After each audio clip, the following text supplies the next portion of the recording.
So ito na guys yung order natin na stainless bee, dumating na galing kay Ma'am Eden Waters. So in-order natin to para siyang mag-pollinate doon sa ating greenhouse. So, in-stay natin to sa greenhouse ng 1 week. So in-try natin na ilagay doon. Then nilabas din natin dahil hindi lang pollen yung kailangan nila. So kailangan din nila ng dagta. So ito yung mga pinanggagawa nila dito sa mga itim-itim. Yan yung mga kinokolik nila.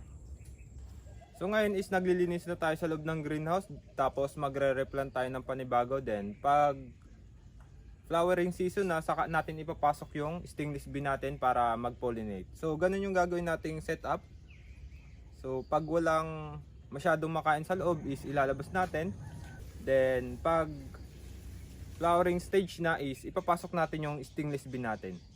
So kahit anong itanim natin sa greenhouse is pwede na dahil may magpo-pollinate. Katulad pag sa cucumber is kasi kailangan nating i-pollinate isa-isa.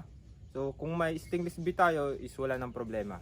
Kung balak rin natin magtanim ng ampalaya o yung basta yung maliliit na bulaklak na mahirap i-pollinate isa-isa. Hindi katulad ng pakwan is mga ilan lang bubuhayin mo, so madali lang i-pollinate dahil kada isang puno is isa or dalawa lang bubuhayin.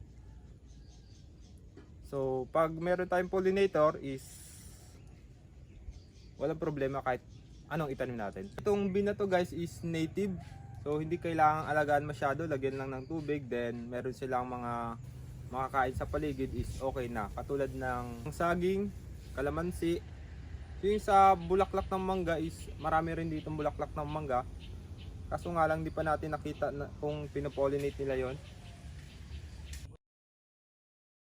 And bulaklak ng kasoy hindi pa rin natin nakita kung pinopollinate nila.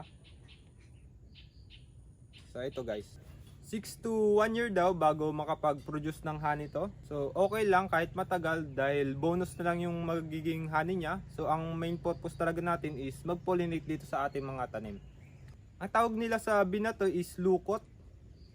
So yung native na bee natin dito, naglagay tayo ng ganitong inuman nila, sponge, para dyan sila sumipsip ng tubig. Pero hindi natin sila nakikitang umiinom dyan. So siguro doon pa rin sila umiinom sa lupa, sa basang lupa. Dahil nakita natin sila once is doon sila umiinom sa hydroponics. So yung basang coco pit is doon sila umiinom. So salamat din po pala kay Sir Adel na gumawa ng stand natin dahil yung dineliver sa atin is hindi agad tayo nakagawa. At yun lang po, is sana may natutunan po kayo o nag-enjoy kayo sa aming video. And kung gusto niyo rin po mag-avail ng ganitong bee is kontakin niyo lang po si Ma'am Eden Waters. And siya na pong bahalang sumagot.